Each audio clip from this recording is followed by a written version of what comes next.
नमस्कार, आप देख रहे हैं युग चरण और मैं हूं आपके साथ खुशबू सिंह। चलिए शुरुआत करते हैं बुलेटिन की। संसद पर आतंकी हमले के 22 साल बाद एक बार फिर सुरक्षा में सेंध मामले में अब खालिस्तानी आतंकी संगठन सिख फॉर जस्टिस के गुरपतवंत सिंह पन्नू भी कूद गए हैं। संसद में घुसपैठ मामले में महिला सहित पकड़े गए चारों आरोपियों को आतंकी पन्नू ने कानूनी मदद देने की पेशकश कर दी है। उसने इस मामले में वीडियो जारी किया है, मगर इस पूरे प्रकरण में उसकी क्या भूमिका है, इस पर पन्नू ने कोई टिप्पणी नहीं की है। आतंकी पन्नू ने जारी मैसेज में कहा कि संसद हमले की बरसी पर संसद सुरक्षा का उल्लंघन करने वाले 4 पुरुषों और महिला को 10 लाख की कानूनी सहायता देगा। वास्तव में भारतीय संसद की नींव को झटका लगा है। सेल्फ डिफेंस के लिए हथियारों से लैस होना जरूरी है। वहीं उसने कनाडा और अमेरिका में शुरू की गई रेफरेंडम ड्राइव के 26 जनवरी 2024 से भारत में शुरू करने की एक और धमकी दे दी है। संसद के शीतकालीन सत्र के 9वें दिन गुरुवार की कार्यवाही शुरू होते ही विपक्षी सांसदों ने संसद सुरक्षा चूक के मामले में हंगामा किया। राज्यसभा में टीएमसी सांसद डेरेक ओब्रायन वेले भी आ गए, जिससे स्पीकर जगदीप धनखड़ नाराज हो गए। उन्होंने डेरेक को सदन से बाहर जाने को कहा। उसके बाद डेरेक को बचे हुए सत्र के लिए सस्पेंड कर दिया गया। वहीं लोकसभा में रक्षा मंत्री राजनाथ सिंह ने कहा कि सांसदों को ध्यान रखना होगा कि वो ऐसे लोगों को संसद में दाखिल होने का पास न दे जिनकी वजह से अराजकता फैलने का डर हो। लोकसभा स्पीकर ने विपक्षी सांसदों के हंगामे के बीच सभी को आश्वासन दिलाया कि सबकी सुरक्षा की जिम्मेदारी उनकी है। जैसे ही स्पीकर ओम बिरला लोकसभा पहुंचे तो विपक्षी सांसदों ने संसद की सुरक्षा को लेकर हंगामा शुरू कर दिया। उन्होंने गृह मंत्री अमित शाह के इस्तीफे की मांग की।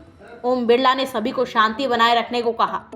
उन्होंने कहा कि कल हुई घटना से सभी चिंतित हैं। ये घटना दुर्भाग्यपूर्ण है और इस पर चर्चा की जाएगी। राजस्थान में सर्दी अभी स्थिर बनी हुई है। हिल स्टेशन माउंट आबू में लगातार चौथे दिन मिनिमम तापमान जमाव बिंदु यानी 0 पर दर्ज हुआ।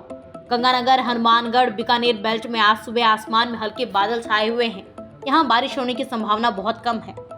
शहरों में आज न्यूनतम तापमान भी कल के समान ही है। मौसम विशेषज्ञों का कहना है कि राज्य में अगले 4 दिन मौसम इसी तरह बना रहने की संभावना है, लेकिन 18 दिसंबर से राजस्थान समेत मध्य भारत के कई राज्यों में तापमान गिरना शुरू होगा और सर्दी तेज पड़ने लगेगी। मथुरा के श्री कृष्ण जन्मभूमि शाही ईदगाह विवादित परिसर का सर्वे कराया जाएगा। ये फैसला गुरुवार को इलाहाबाद हाईकोर्ट ने दिया है। हिंदू पक्ष की याचिका स्वीकार करते हुए सर्वे के लिए कोर्ट कमिश्नर नियुक्त किया जाएगा। इलाहाबाद हाईकोर्ट के जस्टिस मयंक कुमार जैन की सिंगल बेंच ने फैसला सुनाया। कोर्ट ने वक्फ बोर्ड की दलीलों को खारिज कर दिया। दरअसल 16 नवंबर को इस अर्जी पर सुनवाई के बाद फैसला सुरक्षित कर लिया गया था। इस दिन विवादित परिषद की 18 याचिकाओं में से 17 पर सुनवाई हुई। ये सभी याचिकाएं मथुरा जिला अदालत से इलाहाबाद हाईकोर्ट से सुनवाई के लिए शिफ्ट हुई थी। कश्मीर में आर्टिकल 370 को हटाने पर सुप्रीम कोर्ट के फैसले को लेकर चीन ने कहा कि वो भारत के फैसले को स्वीकार नहीं करता है।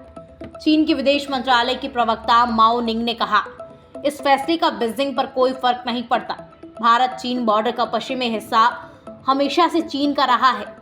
चीन ने आगे कहा, हमने कभी भी भारत के एक तरफा और अवैध तौर पर स्थापित केंद्र शासित प्रदेश लद्दाख को मान्यता नहीं दी है। भारत के सुप्रीम कोर्ट के फैसले से सच्चाई नहीं बदल सकती है कि सीमा का पश्चिमी हिस्सा चीन का है।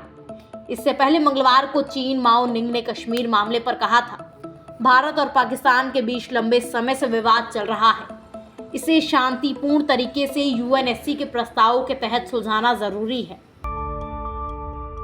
फिलहाल खबरों में इतना ही। आगे खबरों को देखने के लिए सब्सक्राइब कीजिए हमारे चैनल को